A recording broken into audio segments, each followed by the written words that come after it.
This is FS Academy Jetliner. We're going to introduce you to airline operations step by step, starting with a complete short-haul flight. We're in the A320neo and have just finished our pushback here at London Gatwick, bound for Barcelona. Make sure that the APU is running and we'll talk about jet engines.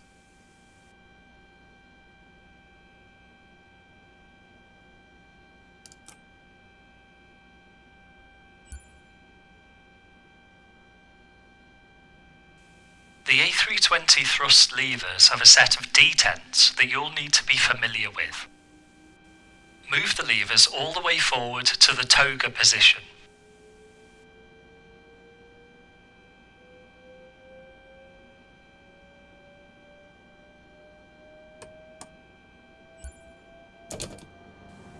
This is the toga detent, which stands for takeoff go around.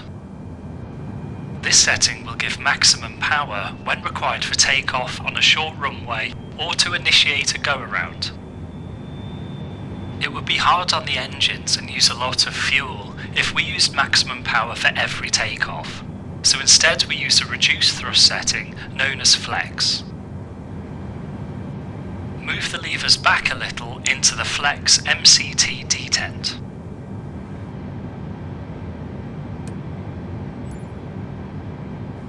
This is the Flex MCT detent. Flex is a reduced takeoff thrust setting when maximum power isn't needed, saving fuel and engine wear. MCT stands for Maximum Continuous Thrust. Whilst toga provides full power, keeping the engines at 100% thrust for longer than about 5 to 10 minutes can cause excessive wear and damage. MCT is a slightly reduced power setting, but it can be set for an unlimited time, without fear of overstressing the engines. Here in the Flex detent is where we'll set the levers for today's takeoff from Gatwick.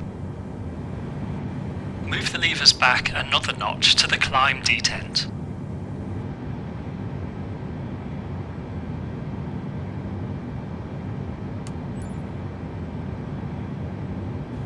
Unlike in a Boeing aircraft, Airbus thrust levers do not move in response to the auto thrust.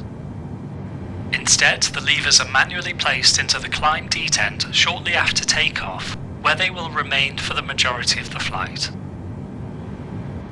The auto thrust can control engine power as needed, with the levers remaining in the Climb detent the entire time. Finally, bring the levers all the way back to idle.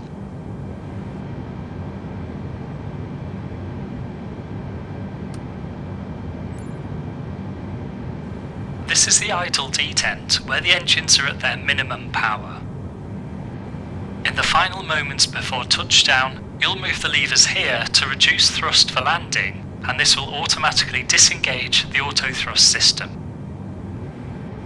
This is also the position used for starting the engines. Set the engine mode selector to start.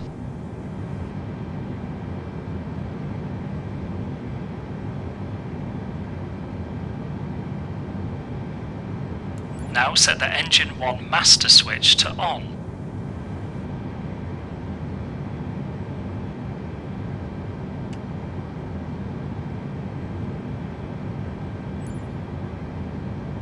A jet engine typically has two main fans at the front of the engine, one big and one small, known as N1 and N2. Each fan is connected via a shaft to their own set of turbine blades at the back of the engine. The N2 fan is the smaller of the two and starts turning first. Once it gains speed, the air it moves gets pushed over the turbine blades for the N1 fan, causing it to spin.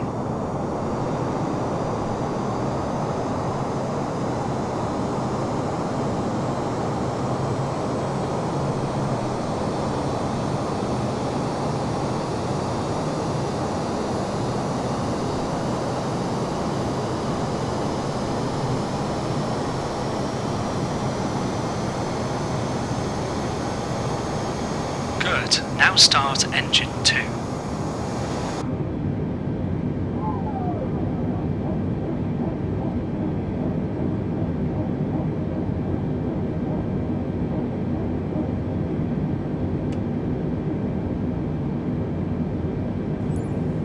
N2 is rotating, fuel starts being supplied at around 20% N2, at which point the exhaust gas temperature, EGT, starts to rise and N1 starts to spin.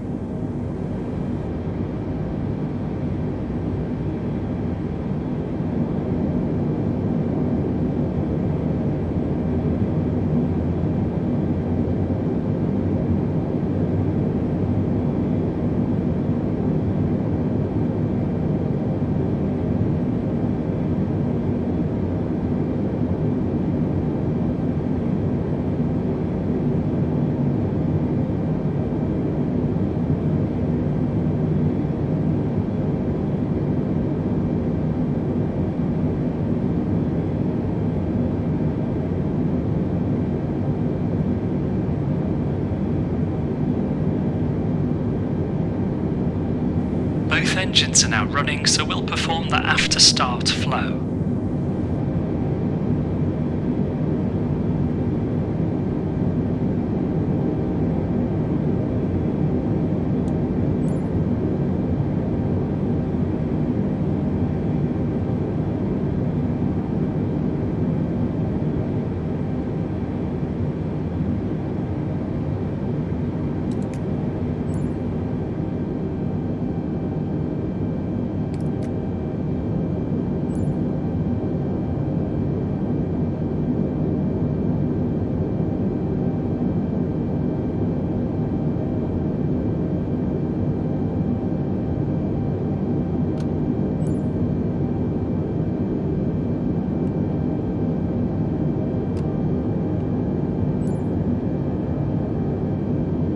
Good. Now that we've completed the flow actions, we complete the after start checklist.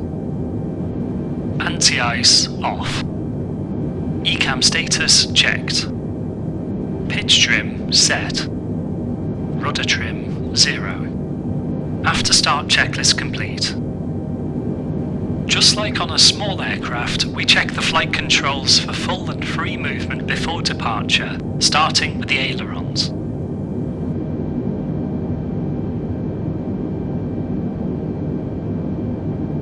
Full left. Full right. Neutral. Full up. Full down. Neutral.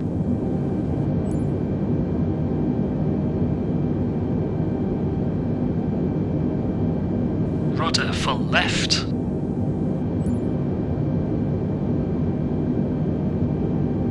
Full right. Neutral. Great, the flight controls look good.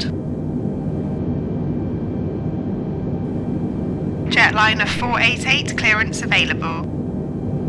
Ready to copy, Jetliner 488. Jetliner 488 cleared to Barcelona via Novma 1 X-ray, runway 26 left, altitude 5,000 feet, squawk 7402.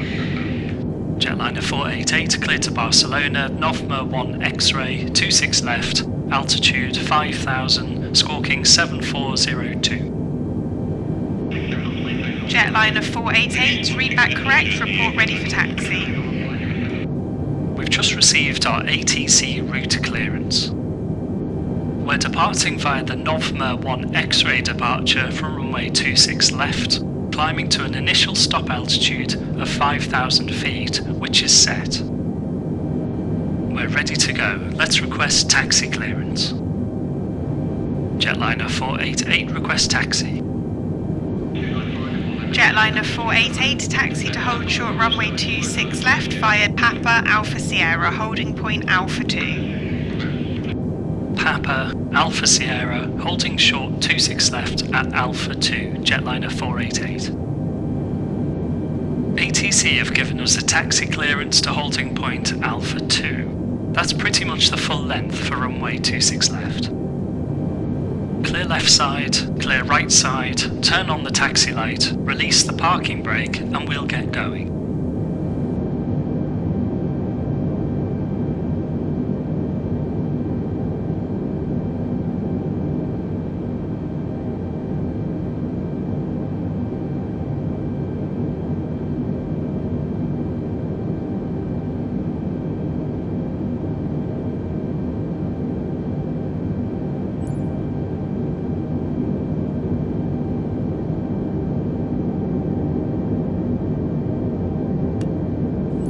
Taxi ahead and turn right at the end onto taxiway Papa, then follow Papa around to the left onto Alpha Sierra to hold short at Alpha 2. Use only the minimum power you need to taxi at about 10 to 15 knots, as we're making some sharp turns. Now we're moving, give the brakes a squeeze to check that they're working.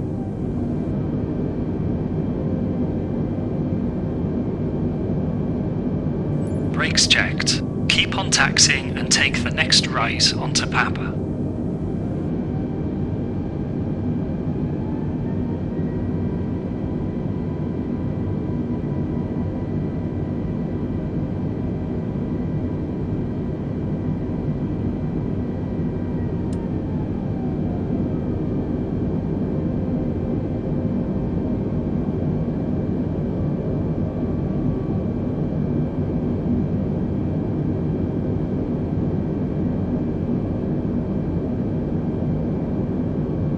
Turn right here and follow Papa to the end, where we'll turn left to Alpha Sierra. Whilst taxiing, we run through the PEDS check, which is a brief recap of our departure.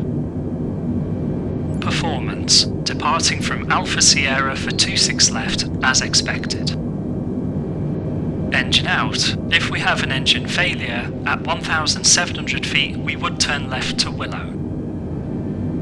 Departure. Novma 1 X-ray, runway 26 left, is on our clearance and in the FMGC. Stop altitude 5,000 feet from ATC.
This is Alpha 2, come to a stop here.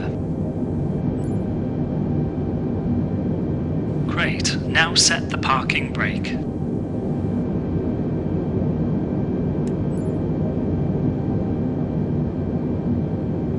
Now we're at the halting point, we'll complete the before takeoff checklist. Flight controls checked.